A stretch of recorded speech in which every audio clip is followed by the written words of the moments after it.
The inheritance. Daniel Sterling didn't believe in ghosts. He believed in structural integrity, market value, and the calming logic of blueprints. When he inherited Blackwood Manor from a great-aunt he'd never met, he saw only dollar signs. It was a sprawling Victorian estate nestled deep in the foggy woodlands of Oregon, miles from the nearest town. He arrived as the sun was bleeding out over the horizon, casting long, twisted shadows across the gravel driveway. The house was a monstrosity of dark wood, sharp gables, and windows that looked too much like unblinking eyes. "Just a house," Daniel muttered, grabbing his duffel bag. The air was unnaturally still. No birds sang. No wind rustled the ancient pines. As he unlocked the heavy oak front door, the key turned with a sound like a breaking bone. He stepped inside. The foyer was colder than the outside air. The smell of rot and sweet lilies hit him instantly. He dropped his bag and turned to close the door, but a gust of wind slammed it shut before he could touch it. The boom echoed through the house like a gunshot. He tried the handle. Locked. He twisted the deadbolt, but it wouldn't budge. "Old hinges," he told himself, though his heart skipped a beat. He flicked the light switch. Nothing. The darkness seemed to press against him, heavy and suffocating. The watching eyes. Daniel used his flashlight to navigate.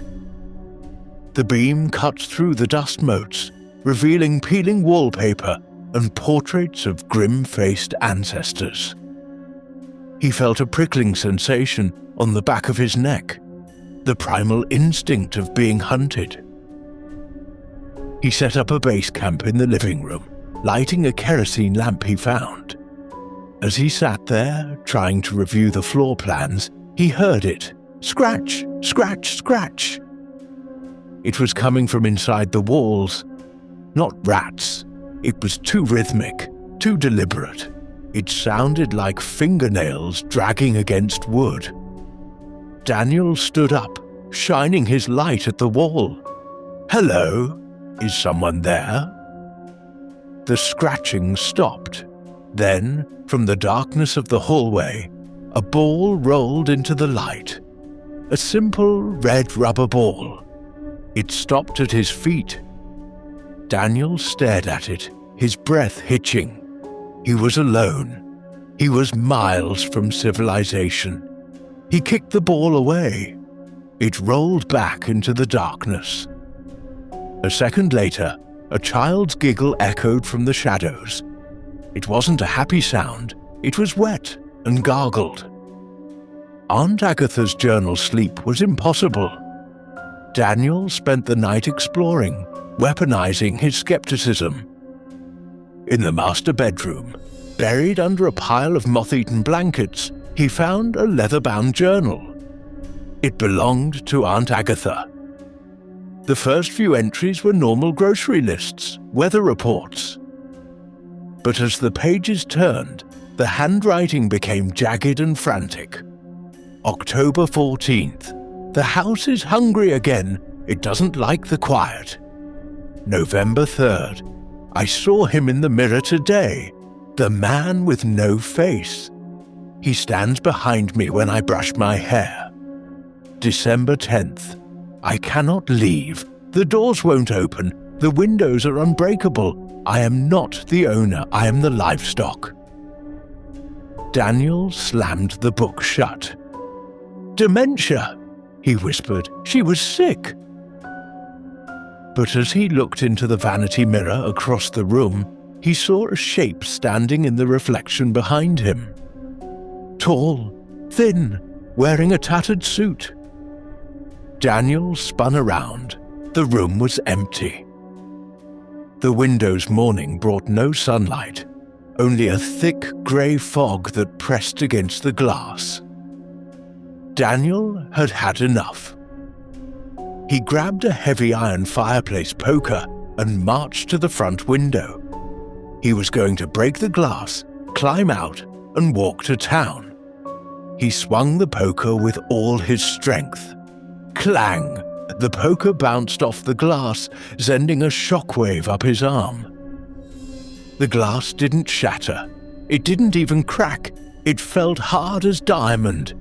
He tried again and again. Screaming in frustration, he battered the window until his hands bled. The house remained sealed. He ran to the back door, kicking it. It held fast. He was trapped in a box that was slowly tightening its lid. Beneath the floorboards by midday, the temperature in the house had dropped to freezing. Daniel could see his breath. The scratching in the walls had turned into thumping, like heavy footsteps circling him. Seeking the source of the cold, he found the cellar door in the kitchen. It was slightly ajar. A foul stench wafted up decay and wet earth. He descended the creaking stairs. The cellar was vast with a dirt floor. In the center of the room, pulsating with a faint bioluminescent glow, was a massive root system. But these weren't tree roots. They were fleshy, red veins, throbbing with a heartbeat. They grew out of the earth and disappeared into the ceiling, feeding the house above. Daniel realized with horror that the house wasn't built on the land.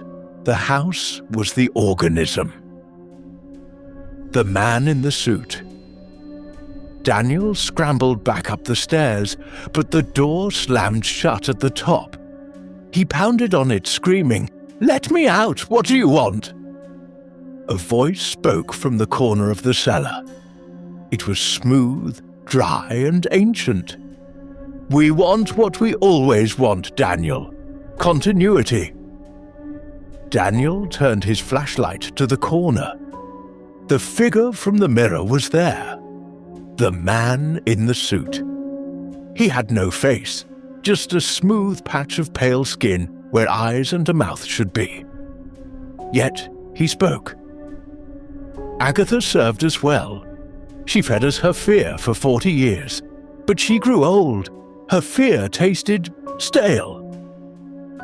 The figure stepped forward. "You, Daniel. Your fear is fresh. It is spicy with disbelief." Psychological breakdown. The cellar door unlocked itself.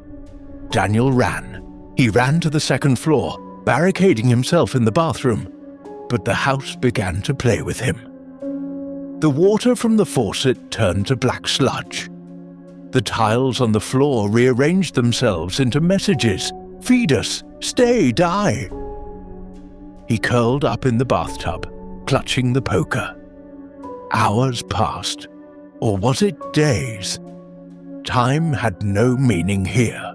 Shadows danced on the walls, forming shapes of his deepest regrets, his failed marriage, his estranged brother, his greed. The house knew him. It was digesting his memories. The fire.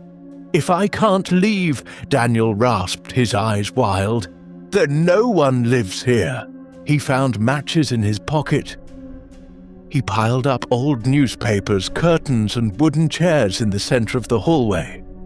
His hands shook as he struck the match.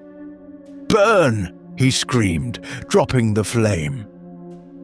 The fire roared to life, licking at the dry wood. Smoke filled the corridor. Daniel coughed, tears streaming down his face, waiting for the structural collapse. He would die, but he would kill the monster. But the flames didn't spread.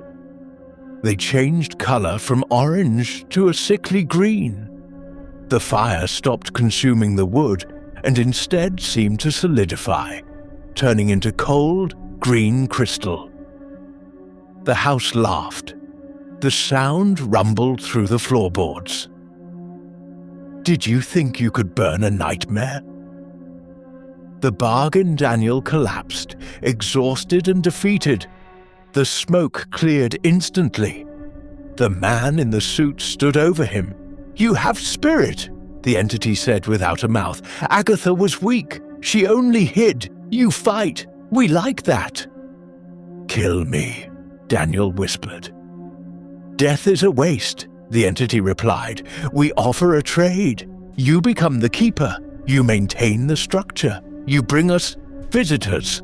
In exchange, we let you live. We let you sleep without nightmares. And if I refuse, then we will keep you awake forever.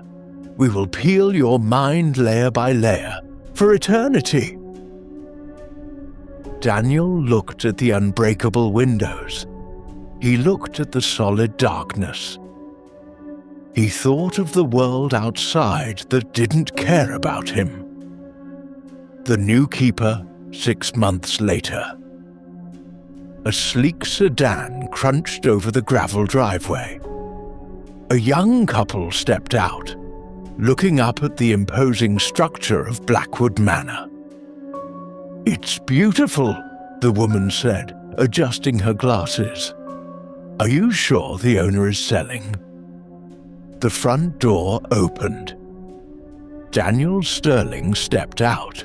He was impeccably dressed in a sharp suit, though he looked pale. His eyes were hollow, void of emotion, dark circles rimming them like bruises.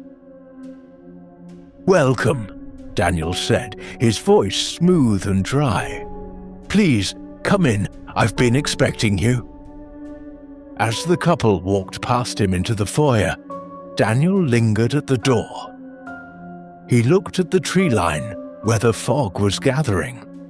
He felt the house purr beneath his feet, a vibration of hunger and anticipation.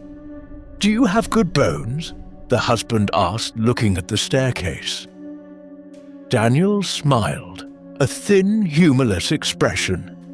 "The best bones," he said, "and the house is always hungry for more." He stepped inside and closed the heavy oak door. The lock clicked shut with the finality of a coffin lid. The end.